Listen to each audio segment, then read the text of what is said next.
تمہارا سب سے اچھا دوست اور صلح کار خود تمہارا اپنا ضمیر ہے، اس لیے اپنے ضمیر سے مشورہ کر لیا کریں۔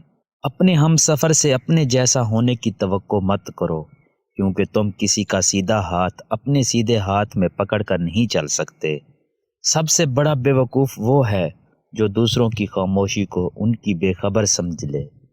حالات اور وقت کی تبدیلیوں سے بدلنے والے تعلقات سے بہتر ہے انسان تنہا رہے۔ بس اتنے قریب رہو کہ بات نہ بھی ہو تو دوری نہ لگے۔ انسان کی سب سے بڑی دولت اس کی اچھی صحت ہے۔ اگر انسان چاہے تو اپنے خیالات بدل کر اپنے حالات بہتر بنا سکتا ہے۔ اپنی خوشی کا آغاز باپ کو گلے لگا کر کیا کریں۔ یاد رکھیں، باپ وہ بوڑھا ہو کر نہیں مرتا، اکیلا ہو کر مرتا ہے۔ کبھی کبھی ہم غلط نہیں ہوتے، ہمارے پاس وہ الفاظ نہیں ہوتے جن سے ہم خود کو درست ثابت کر سکیں۔ کسی انسان پر حد سے زیادہ آنکھ بند کر کے بھروسہ کرنا انسان کو اندھا بنا دیتا ہے۔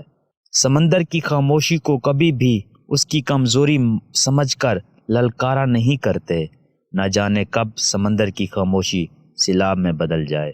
ہنر ہمیشہ قسمت کو تلاش کرتا ہے، مگر قسمت بھی ہنر کو تب ہی ملتی ہے جب ہنر قسمت کے قابل بن جاتا ہے۔ کبھی بھی کسی کو نیچی نظر سے مت دیکھو، کیونکہ تمہاری جو حیثیت ہے وہ تمہاری قابلیت نہیں بلکہ اللہ پر تم پر کرم ہے۔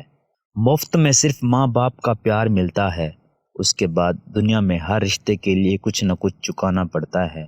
لاکھوں کو دوست بنانا کوئی بڑی بات نہیں، بات یہ ہے کہ اچھا دوست بناؤ جو تمہارے اس وقت ساتھ دے جب لاکھوں تمہارے مخالف ہوں۔ جب کوئی لڑکی آپ کو بار بار نظر انداز کر رہی ہو تو اس کا مطلب یہ نہیں کہ وہ آپ سے نفرت کرتی ہے، اس کا مطلب یہ ہے کہ وہ اس کا دل دکھا ہوا ہے۔